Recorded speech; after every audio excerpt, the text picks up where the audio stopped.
एके दिवशी हनुमान रामाला म्हणतो, हे भगवान, माणसाच्या जीवनात ह्या 4 गोष्टी असत्या आणि ह्या 4 गोष्टी नसत्या तर किती चांगलं झालं असतं. तेव्हा प्रभू श्रीराम म्हणतात, कोणत्या 4 गोष्टी असत्या आणि कोणत्या 4 गोष्टी नसत्या.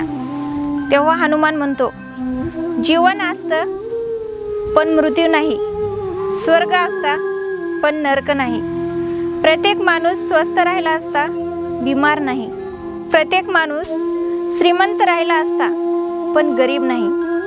तेव्हा प्रभू श्रीराम हनुमानला म्हणले, आज मी तुझ्या 4ही प्रश्नाचं उत्तर देतो. जर जीवनच असतं आणि मृत्यू नसता तर कुणालाच जीवनाची किंमत कळाली नसती.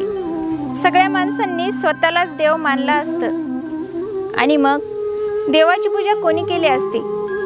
जर प्रत्येक माणूस अमर राहिला असता तर या धर्तीवर सगळी माणसं झाली असती, शेती राहिली नसती, मग माणसांना काय खाल्लं असतं. त्यासाठी जेवढं जीवन जरुरी आहे तेवढंच मृत्यू पण.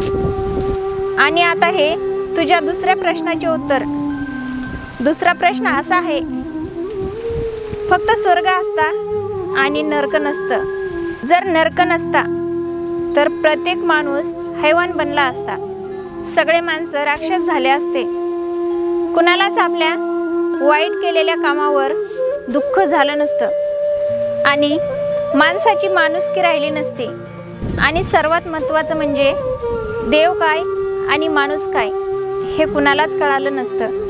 त्यासाठी स्वर्ग पण तेवढेच जरुरी आहे, तेवढेच नरक.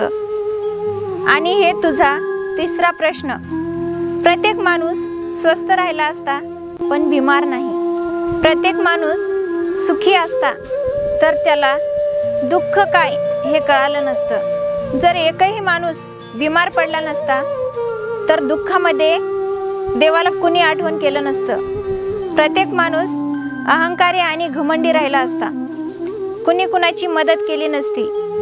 त्यासाठी धर्तीवर जोपर्यंत माणूस जिवंत आहे तोपर्यंत त्या माणसाला सुखी जीवन पण पाहिजे आणि त्या सुखी जीवनात थोडंसं दुःख पण पाहिजे. आणि हे आता तुझ्या शेवटच्या प्रश्नाचे उत्तर.